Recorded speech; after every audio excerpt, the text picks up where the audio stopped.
வணக்கம். ஓம் ஸ்ரீ குருவே துணை. திருநீலியம்மன் துணை.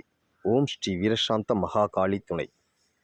கேள்வி: கர்மா பரிமாற்றம், கர்மா டிரான்ஸ்மிஷன். சப்ஜெக்ட்: 11ஆம் பாவம் சனி கிரகம், கும்பம் வீடு, செவ்வாய் கர்மா. இது கேள்வி. பதில்: 11ஆம் அதிபதி லக்னத்தில் இருந்தால் லக்னத்திற்கு செவ்வாய் கர்மா, அதோடு 7ஆம் பார்வையாக பார்ப்பதால் 7ஆம் பாவம் இந்த செவ்வாய் தோஷம் உண்டு. இது அடிப்படையான பொதுவான புரிதல்.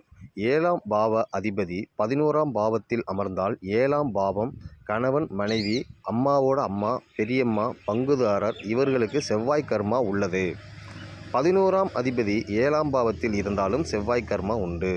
ஆனால் 11ஆம் பாவத்தில் சந்திரன் அண்டு குலதெய்வ தோஷம் கர்ம பதிவு கிடைக்கும். 11ஆம் பாவம் மூத்த சகோதரர், சித்தப்பா, நட்பு வட்டம், அத்தை, இந்த உறவு காரகத்துவத்துக்கு 11ஆம் அதிபதி 7ஆம் பாவத்தில் அமர்ந்தால் குலதெய்வ குற்றம் அண்டு சந்திரன் சாபம். 7ஆம் பாவத்தில் செவ்வாய் கர்மா 11ஆம் பாவம் மூலம் கிடைக்கிறது. அதேபோல் 11ஆம் பாவத்தில் சந்திரன் அண்டு குலதெய்வ தோஷம் கிடைக்கிறது. கர்மா பரிமாற்றம் என்பது ஒரு பாவ அதிபதி இன்னொரு பாவத்தில் அமரும்போது இதோட கர்மாவை அங்கு கொடுக்கிறது. அதுபோல் அங்கு உள்ள கர்மாவை வாங்குகிறது. அதுபோல் இவர் பார்க்கும் இடத்தில் செலுத்துகிறது. அதுபோல் அங்கு உள்ள கர்மாவையும் வாங்குகிறது. இதுவே கர்மா பரிமாற்றமாகும். கர்மா பரிமாற்றம் செய்யும் சூட்சம முறை. அடுத்து கேள்வி: 1-7-12 தொடர்பு. 1-12-1-7. பதில்: லக்ன அதிபதி 12இல் இருந்தால் ஜாதகர் சூரியன் கர்மாவை தேடி போகிறார். 12ஆம் அதிபதி லக்னத்தில் இருந்தால் சூரியன் கர்மா இவரை தேடி வந்திருக்கிறது. வரும் சட்டம், அரசியல் சார்ந்த பிரச்சனை அல்லது அனுகூலம் இவர் தேடி போகிறாரா அல்லது இவரை தேடி வருகிறதா என்று 12-1-1-12 உணர்த்துகிறது. 7-12 சேர்க்கை. 7ஆம் பாவ அதிபதி 12இல் இருந்தால் கணவன், மனைவி, சூரியன் கர்மாவை தேடி போகிறார் என்று அர்த்தம். 12ஆம் அதிபதி 7இல் இருந்தால் கணவன், மனைவி மூலம் சூரியன் கர்மா இவரை தேடி வருகிறது என்று அர்த்தம். இதுவே அடிப்படையான முன்னோட்டம். 12ஆம் அதிபதி 7ஆம் பாவத்தில் இருந்தால் 7ஆம் பார்வையாக லக்னத்தை பார்க்கும். 12ஆம் அதிபதி லக்னத்தில் இருந்தால் 7ஆம் பார்வையாக 7ஆம் பாவத்தை பார்க்கும். லக்னத்திலிருந்து 7ஐ பார்ப்பதற்கும் 7இலிருந்து லக்னத்தை பார்ப்பதற்கும் உள்ள வேறுபாடு.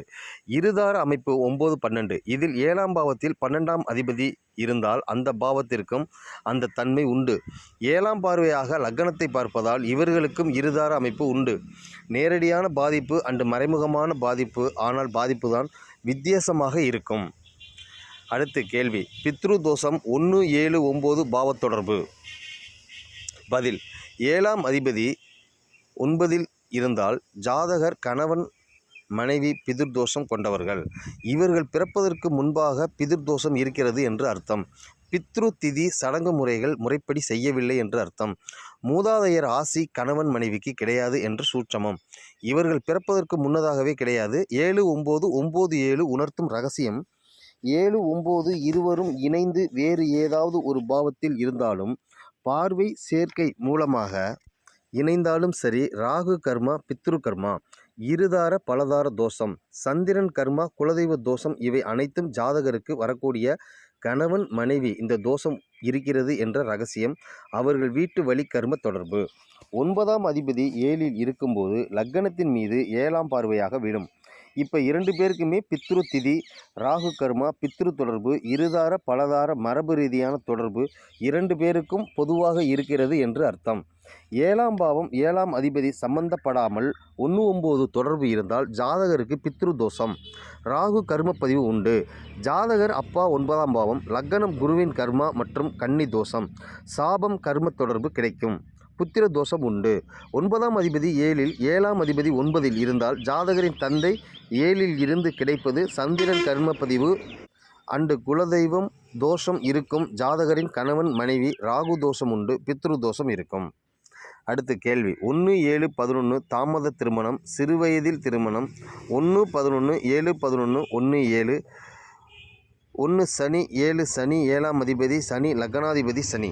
இதற்கு பதில்: 7ஆம் பாவத்தோடு 7ஆம் அதிபதியோடு சூரியன், சுக்கிரன் சேர்க்கை பெறுகிறதா? அதோடு லக்னம் தொடர்பு இருந்தால் 1-7 சூரியன், சுக்கிரன் சம்பந்தப்பட்டால் சிறுவயதில் திருமணம் அமைப்பு. ஒருத்தருக்கு 1-11 ஒருத்தருக்கு 7-11 இந்த தொடர்பு இருந்தால் இதில் ஒருத்தர் ஜாதகம் சூரியன் சுக்கிரன் 7ஆம் பாவத்தோடு 7ஆம் அதிபதியோடு சம்பந்தப்பட்டு இந்த மாதிரி வந்துவிட்டால் ஆண்கள் விட பெண்களுக்கு வயது ரொம்ப ரொம்ப குறைவாக இருக்கும், அல்லது ஆண்களை விட பெண்ணுக்கு 1-2 மூத்தவர்களாக இருப்பார்கள். இது அனுபவ தொடர்பு. இதில் வலிமையான தொடர்பு 1-7 சூரியன் சுக்கிரன். இது செவ்வாய் தோஷத்தில் கொஞ்சம் விதிவிலக்கு ஏற்படுத்துகிறது. அடுத்த கேள்வி, இசை பாடும் திறமை. பதில், முதலில் நம் திறமைகளை எடுத்து சொல்லும் பாவம் லக்னம், அடுத்தது 5ஆம் பாவம். இதுவே நம் திறமையையும் தனித்திறமையையும் எடுத்து சொல்லும் பாவம். வித்தை அண்டு கலைத்திறமையை எடுத்து சொல்லும் பாவம் 4ஆம் பாவம். இப்போது 1-4-5 1-5 நம் இரத்தத்தில் இருக்கும் திறமை, நமது மரபணு திறமை. 4ஆம் பாவம் வித்தை, பழக்கத்தில் நாம் பழகுகின்ற திறமை. இதை நாம் பயிற்சி பண்ணுறது மூலமாக தொடர்ந்து அது வளர ஆரம்பிக்கும். ஒருவருக்கு கலை சார்ந்த திறமை ஆடல் பாடல் சங்கீதம் நாட்டியம் சிற்பம் ஓவியம் சங்கீத திறமை இயல்பிலேயே ஒருவருக்கு குரல் வளம் நன்றாக இருப்பது. செவ்வாய் சங்கீத கடவுள், கேது சப்தஸ்வரங்கள் கடவுள். செவ்வாய் கர்மா கார்த்திகை பூரம் மூலம் ரேவதி, குரு கர்மா மிருகசீரிடம் அஸ்தம் உத்திராடம் ஆயில்யம் சேர்ந்தால் பாட்டு பாடும் திறமை. இந்த 8 நட்சத்திர கலவை ஒரு சேர ஒரே குடும்பத்திற்குள் லக்னம் லக்னாதிபதி ராசி நட்சத்திரம் இப்படி இருந்தால் அந்த குடும்ப வம்சாவளி அந்த குடும்ப மரபணு இசைக்கும் திறமை இருக்கும். 1-2-5 2-4-5 1-2-5-4 பாவத்தொடர்பு 11ஆம் பாவம் 11ஆம் அதிபதி 4ஆம் பாவத்தோடு தொடர்பு பெறுவது. 11ஆம் பாவம் 11ஆம் அதிபதி லக்னத்தோடு தொடர்பு பெறுவது அல்லது லக்னத்தில் சனி அமர்ந்து இருப்பது. 1-4-5 இதோடு சனி சேர்க்கை பெறுவது. 1-2-5+4 பாவத்தோடு தொடர்பு பெறுவது. 11ஆம் பாவம் 11ஆம் அதிபதி தொடர்பாக மொத்தம் 4 பாவம். இசைத்துறைக்கு நுழைய வேண்டுமென்றால் 11-10 தொடர்பு வேண்டும். 11ஆம் பாவம் 11ஆம் அதிபதி வலிமையாக இருக்க வேண்டும். 11-10 தொடர்பு கூட சனி கூட தொடர்பு வேண்டும். அடுத்த கேள்வி, ரிஷபம் மிதுனம் லக்ன புள்ளி கேட்டை.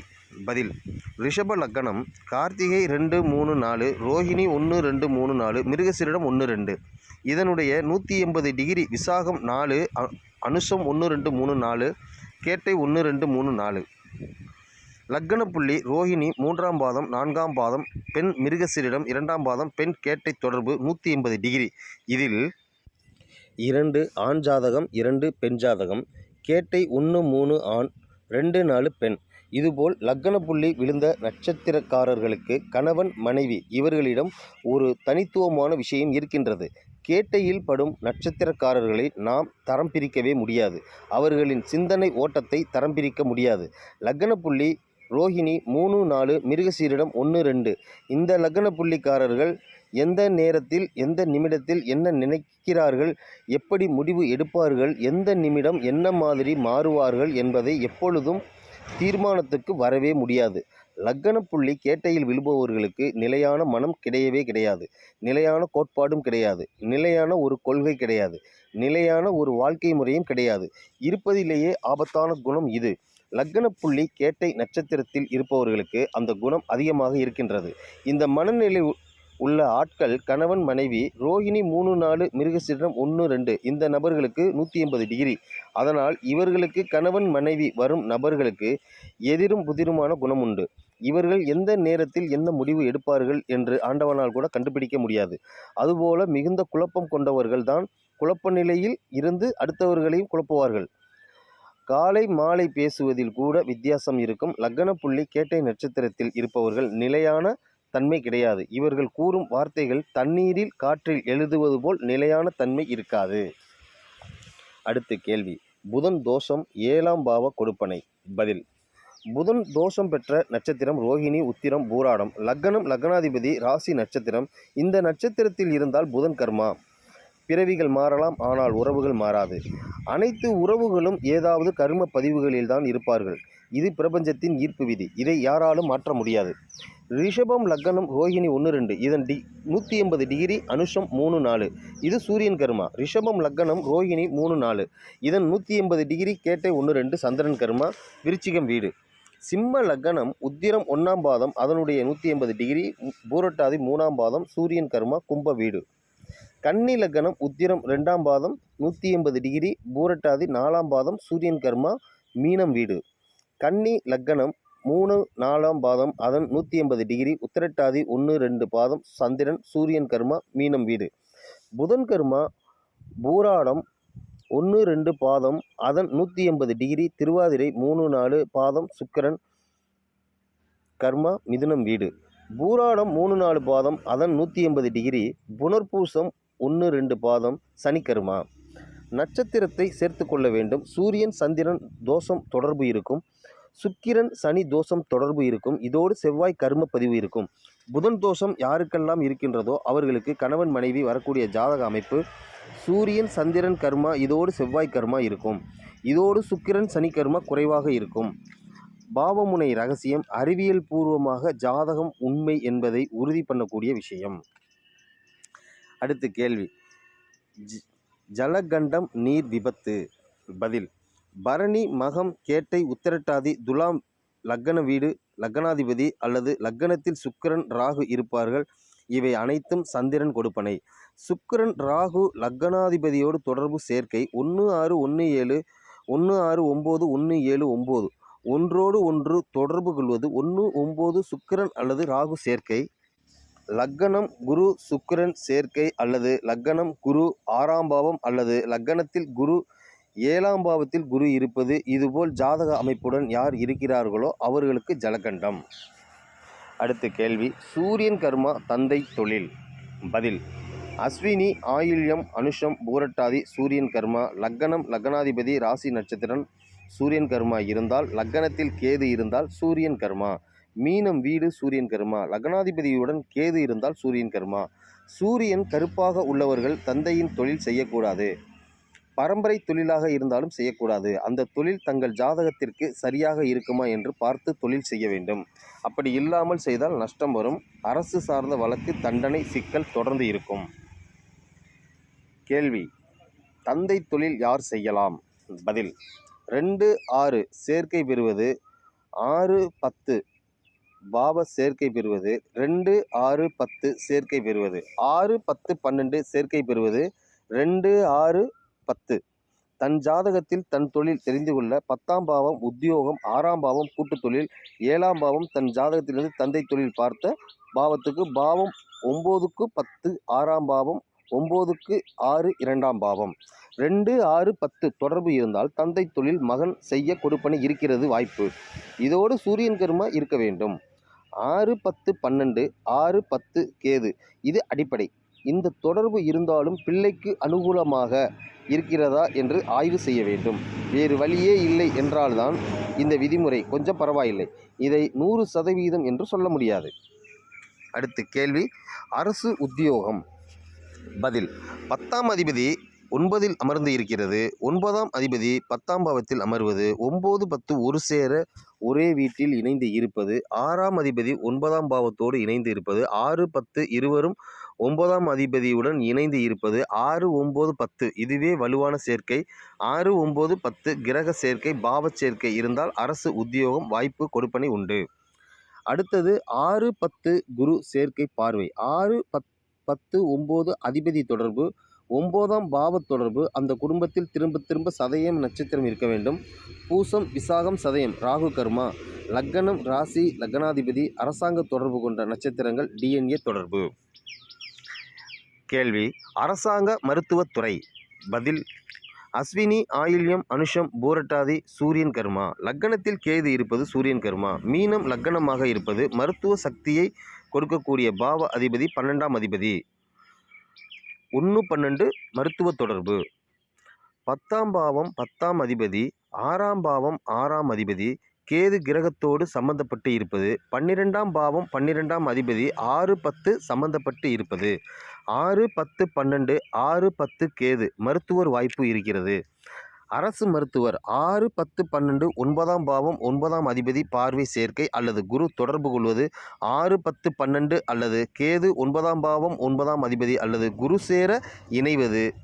இதுபோல் ஜாதகம் அரசாங்க மருத்துவர் இல்லாவிட்டால் அடுத்த கொடுப்பனை கேன்சர் சம்பந்தப்பட்ட ஆராய்ச்சி துறையில் ஈடுபட இந்த ஜாதகத்திற்கு கொடுப்பனை உண்டு. நுரையீரல் ஆஸ்துமா, வீசிங், டிபி, லங்ஸ் இதுபோன்ற மருத்துவம் சிகிச்சை துறையில் இருப்பதற்கு கொடுப்பனை. ஃபைல்ஸ் சர்ஜரி செய்வதற்கு இவர்களுக்கு கொடுப்பனை உண்டு. இதுவே மரபணு தொடர்பு. கேள்வி: காவல்துறையில் பணிபுரிவதற்கு கொடுப்பனை மரபணு தொடர்பு. பதில்: காவல் காக்கும் பணி 6ஆம் பாவம் சனி கர்மா, 11ஆம் பாவம் செவ்வாய் கர்மா. இந்த 2 கலவை 10ஆம் பாவத்தோடு தொடர்பு இருக்க வேண்டும். 6, 10, 11 தொடர்பு பூசம், விசாகம், சதயம். 6, 9, 10, 11 தொடர்பு இருந்தால் காவல்துறை மரபணு தொடர்பு. செவ்வாய் கர்மா, சனி கர்மா, ராகு கர்மா, நட்சத்திர கலவை இருக்க வேண்டும். புதன் கிரகம் சனி கர்மா, கன்னி வீடு சனி கர்மா, சனி கிரகம் செவ்வாய் கர்மா, கும்பம் வீடு 11ஆம் பாவம் 11ஆம் அதிபதி.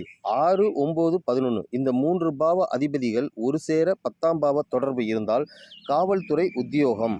10ஆம் பாவத்தில் குரு, சனி, புதன் இருக்க வேண்டும். அல்லது 10ஆம் பாவத்தோடு 6, 9, 11 சேர்க்கை இருக்க வேண்டும். கேள்வி: செவ்வாய் கர்மா இடம் வாங்கி விற்பனை செய்வது, வீடு கட்டி விற்பனை செய்வது, ரியல் எஸ்டேட், பில்டிங் கன்ஸ்ட்ரக்ஷன். பதில்: கார்த்திகை, பூரம், மூலம், ரேவதி சனி கிரகம் சனி இருக்கும் வீடு. லக்னத்தில் சனி இருந்தால் செவ்வாய் கர்மாவை கொடுப்பார். லக்ன அதிபதியுடன் சனி இருந்தால் மற்றும் கும்பம் வீடு 11ஆம் பாவம் 11ஆம் அதிபதி செவ்வாய் கர்மா. லக்னத்தோடு 10ஆம் பாவத்தில் செவ்வாய் கர்ம பதிவு தொடர்பு இருந்தால் ரியல் எஸ்டேட்டில் முதலீடு செய்யக்கூடாது. கட்டிடம் கட்டி விற்பனை செய்வது இது சார்ந்த விஷயத்தில் முதலீடு போடக்கூடாது, ஜாமீன் போடக்கூடாது. 10, 11 சேர்க்கை 10 சனி தொடர்பு. சனி 10ஆம் அதிபதி, கும்பம் 10ஆம் பாவமாக வருவது, 10ஆம் அதிபதி செவ்வாய் கர்மா நட்சத்திரத்தில் அமர்வது, கிரக பாவ சேர்க்கை 10ஆம் அதிபதி கும்பத்தில் அமர்வது. இவர்கள் ரியல் எஸ்டேட், பில்டிங் கன்ஸ்ட்ரக்ஷன் கட்டி விற்பனை தொழிலாக செய்யக்கூடாது. அடுத்து கேள்வி: எழுத்துத்துறை, இலக்கியம் சம்பந்தப்பட்ட துறை தொழிலாக ஈடுபடுவது. பதில்: புதன் கர்மப்பதிவு ரோஹிணி, உத்திரம், பூராடம் 2ஆம் பாவம் 2ஆம் அதிபதி, 3ஆம் பாவம் 3ஆம் அதிபதி இது இரண்டும் லக்னம் அல்லது 10ஆம் பாவத்தோடு சம்பந்தப்பட வேண்டும்.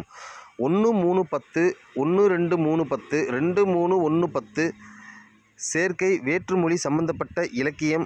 புதன் ராகு கர்மா 2, 3, 9, 2, 3 குரு 1, 10, 1, 2, 3, 9, 10 சேர்க்கை பார்வை தொடர்பு. நன்றி, வணக்கம்.